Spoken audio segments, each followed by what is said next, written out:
Примером эффективной и тесной работы населения и шествующих организаций в условиях программы поддержки местных инициатив становятся полные залы. Так высокая явка была обеспечена и на встрече жителей поселка Горный, которые собрались вместе в стенах школы номер 5, чтобы обсудить насущные проблемы.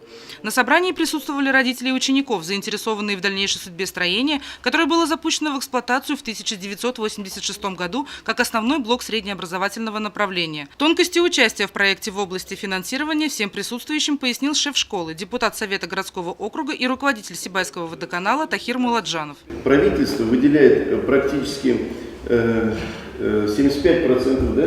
Да. 75% финансов, и 25% из них должно делиться так. 10% спонсоры определенные, то есть предприятия или частные лица, и 15% населения. На повестке дня был вопрос выбора проекта для участия в конкурсе по инициативному финансированию в 2018 году.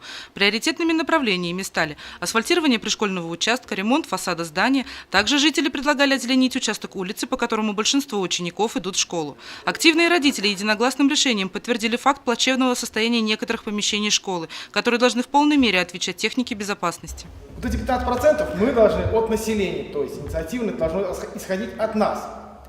Сумма там не сильно большая, то есть она вполне подъемная. Я думаю, что у нас все получится, если все мы дружно, всем миром, то есть поможем в школе. Потому что все мы являемся жителями, у кого-то кто-то учился, у кого-то дети учатся. Поэтому было предложено актовый зал отремонтировать. Актовый зал школы требует частичной замены напольного покрытия, входных дверей, электропроводки, также требуются отделочные работы. Оценив все имеющиеся условия, жильцы решили увеличить сумму софинансирования, чтобы провести капитальный ремонт зала. По итогам заседания определена инициативная группа, которая займется дальнейшей организационной работой. Денежный сбор от граждан будет осуществляться по заявлениям о финансовом вкладе в проект. В случае непрохождения по конкурсу все средства будут возвращены. Добавим, что по условию участия в программе поддержки местных инициатив денежную помощь также окажет администрация города и спонсоры.